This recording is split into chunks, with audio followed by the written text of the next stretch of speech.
지금 미국에서 큰 논란이 하나 터졌습니다. 이란 공습이 터지기 직전에 예측 시장에서 동시에 만들어진 6개 계정이 전쟁 난다에 돈을 걸어 하루 만에 17억 원을 벌었습니다. 미국 의원들은 방산주를 1년 전부터 사놓고 100% 수익을 올렸고요.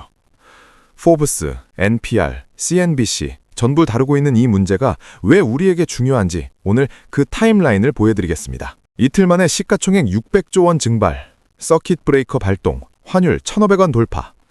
3월 3일과 4일 코스피와 코스닥이 연속 폭락했습니다.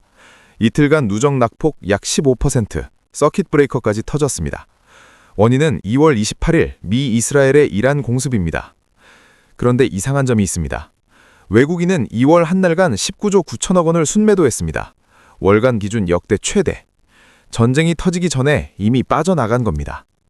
같은 시기 미국에서는 예측 시장에 이란 공습 베팅으로 7,700억 원이 걸렸고 연방 의원들은 방산주를 1년 전부터 사두고 있었습니다.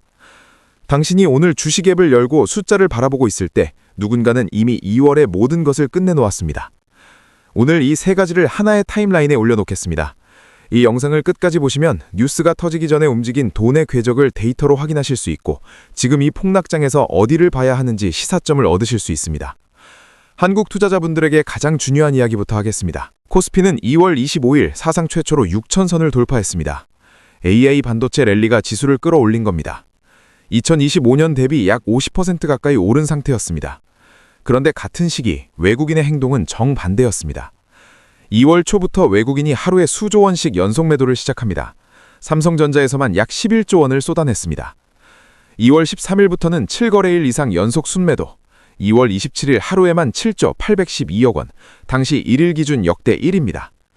2월 전체 외국인 순매도 19조 9천억 원, 국제금융센터 발표 기준 월간 역대 최대 순유출입니다. 2월 28일 미 이스라엘 연합군이 이란을 공습합니다. 작전명 에픽 퓨리, 이란 최고 지도자 하메네이가 사망합니다. 전쟁이 터졌을 때 외국인은 이미 팔 만큼 팔고 나간 상태였습니다. 그리고 3월 3일과 4일 우리가 모두 목격한 그 폭락이 왔습니다. 이틀간 시총 600조 원 이상이 증발하고 서킷 브레이커가 터졌습니다. 여기서 한 가지 짚겠습니다. 이 매도가 전부 전쟁 정보 때문이었을까요? 반드시 그렇다고 단정할 수는 없습니다. 코스피가 6,300을 넘어 역사적 고점이었고 JP모건 수석전략가 코라노비치가 블로우 오프 탑 경고를 했을 만큼 밸류에이션 부담이 컸습니다. 외국인 매도에는 합리적인 이유도 분명히 있었습니다. 그러나 타이밍은 설명하기 어렵습니다. 매도가 본격화된 것이 2월 초이고 전쟁이 2월 28일입니다. 이 2-3주의 시차를 단순한 차익 실현만으로 설명할 수 있는지는 열린 질문입니다. 그렇다면 미국에서는 무슨 일이 있었을까? 시선을 미국으로 돌리겠습니다. 미국에는 스탁 액트라는 법이 있습니다. 연방 의원들이 주식을 거래하면 45일 이내에 공개해야 하는 법입니다. 다만 위반 시 벌금은 $200에 불과하고 배우자나 자녀명의 거래까지 완벽하게 추적하기는 어렵습니다. 이 공개 데이터를 분석하는 사이트가 캐피털 트레이즈인데 3월 3일 발표 보고서 제목이 이렇습니다. 의회의 방산주 플레이, 미 이스라엘 이란 전쟁에서의 수익. 2025년 한 해 동안 수십 명의 미국 의원들이 방산주를 매수했고 2월 28일 전쟁 이후 그 주식들의 수익률이 폭발한 겁니다. 가장 주목할 인물 3명을 보겠습니다. 첫 번째, 하원 외교위원장 마이클 맥콜. 이란 관련 기밀 브리핑을 정기적으로 받는 인물입니다.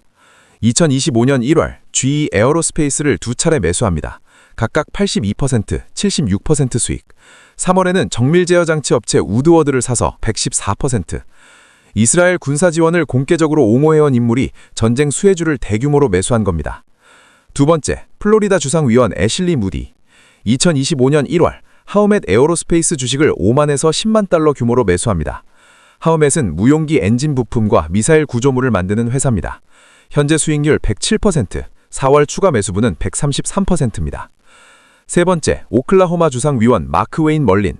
L3HRS, 전자전, 미사일 방어 시스템 업체를 2월과 5월에 매수해서 각각 82%, 67%. 이 외에도 10명 이상의 의원이 로키드 마틴, 노스롭 그루먼, RTX 등 방산주를 매수했고 평균 50에서 100% 이상의 수익을 기록하고 있습니다.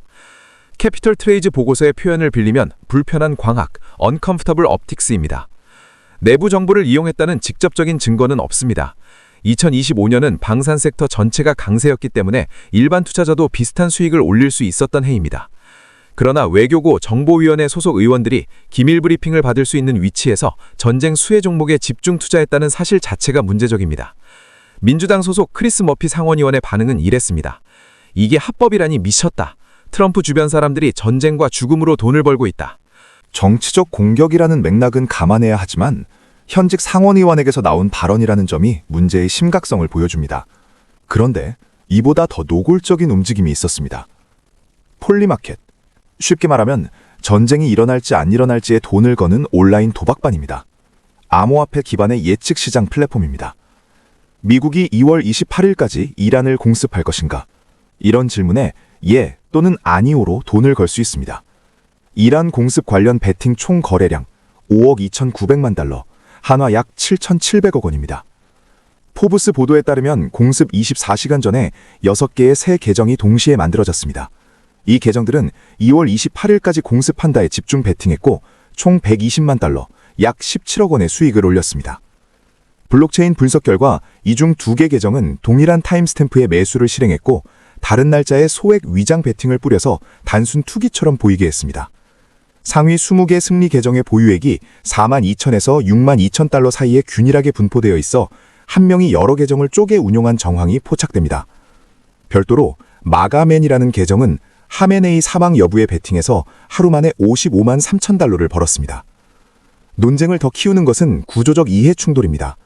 트럼프 대통령의 아들 도널드 트럼프 주니어는 폴리마켓의 자문위원이고 그의 벤처 캐피탈 1789 캐피탈은 수천만 달러를 투자했습니다.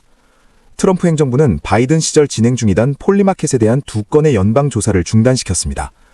CFTC는 공습 3일 전인 2월 25일 예측 시장에서의 내부자 거래는 불법이라는 경고를 발표했습니다. 하원에서는 리치 토레스 의원이 기밀 정보를 이용한 예측 시장 거래를 연방 범죄로 규정하는 법안을 발의했고 민주당 30명 이상이 공동 발의에 참여했습니다. 정리하면 의회에서는 주식으로, 예측 시장에서는 베팅으로 전쟁이 터지기 전에 포지션이 잡혀 있었습니다. 세 갈래의 흐름을 하나의 타임라인에 올려놓겠습니다. 2025년 상반기 미국 의원들 방산주 대규모 매수 시작, 2025년 8월 트럼프 주니어 폴리마켓 자문위원 합류, 1789 캐피탈 투자, 2026년 1월 폴리마켓 이란 공습 베팅 급증, 거래량 수천만 달러 단위로 성장, 2026년 2월 초 중순 외국인이 코스피에서 19.9조 원 순매도, 삼성전자 집중 매도, 2월 28일 미 이스라엘 이란 공습 개시, 하메네이 사망, 3월 3, 4일 코스피 이틀간 약 15% 폭락, 서킷 브레이커 발동, 환율 1,500원 돌파. 이 세 가지가 동일한 정보원에서 나온 움직임인지는 확인할 수 없습니다. 미국 의원의 방산주 매수와 한국 코스피의 외국인 매도는 같은 주체의 행위가 아닙니다. 외국인 매도에는 밸류에이션 고점 판단, AI 고점론 등 독립적인 이유도 있었습니다. 그러나 이 서로 다른 흐름들이 같은 방향을 가리키며 같은 시기에 일어났다는 사실은 주목할 가치가 있습니다. 이 데이터에서 읽어낸 투자 시사점 세 가지입니다. 첫째, 수급 데이터는 뉴스보다 빠릅니다. 외국인의 19.9조 원 순매도는 전쟁 뉴스가 터지기 몇 주 전부터 진행됐습니다. 뉴스를 보고 반응하면 이미 늦습니다. 일별 외국인 수급을 실시간으로 확인하는 습관이 필요합니다. 둘째, 매도 속에 매수 신호가 있습니다. 외국인이 삼성전자를 쏟아내는 동안에도 한화 에어로스페이스와 방산주에는 기관 순매수가 이어졌습니다. 외국인 매도라는 한 줄 뉴스만 보면 놓칩니다. 섹터별로 분해해서 봐야 합니다. 셋째, 글로벌 예측 시장은 참고할 만한 보조 지표입니다. 폴리마켓의 이란 관련 거래량이 1월 중순부터 급증했습니다. 다만 예측 시장은 내부자에 의해 가격이 왜곡될 수 있으므로 단독 지표로 쓰면 위험합니다. 다른 수급 데이터, 지정학적 분석과 교차 검증해야 합니다. 정리하겠습니다. 미국 의원들은 방산주를 1년 전에 샀고 예측 시장에는 7,700억 원이 걸렸고 한국에서는 외국인이 2월에 20조 원을 팔았습니다. 그리고 오늘 코스피의 서킷 브레이커가 터지고 환율이 17년 만에 1,500원을 넘었습니다. 이것이 하나의 설계인지 우연의 일치인지 우리는 아직 모릅니다. 하지만 한 가지는 확실합니다. 돈은 전쟁을 예측하지 않습니다. 돈이 전쟁보다 먼저 움직일 뿐입니다. 그리고 그 돈이 빠져나간 자리에 지금 우리가 서 있습니다. 우리가 할 수 있는 건 이 돈의 흐름을 추적하는 겁니다. 여러분께 여쭤보겠습니다. 이것은 내부자 거래일까요? 아니면 합법적인 리스크 관리일까요? 댓글로 의견 남겨주시면 다음 영상에서 가장 많이 나온 의견을 소개하겠습니다. 다음 영상에서는 이 질문을 다룹니다. 이 전쟁은 언제 끝나는가? 트럼프 대통령의 저유가 공약, 중간 선거 일정, 그리고 미국 휘발유 가격 갤런당 3달러 돌파, 한국 기준 리터당 약 2,200원을 넘어선 수준입니다. 이 세 가지 변수에서 한국 증시의 반등 시점을 추론합니다. 영상이 도움이 됐다면 구독과 알림 설정 부탁드리고요. 댓글로 오늘 질문에 대한 의견 꼭 남겨주세요. 주도주 레이더였습니다.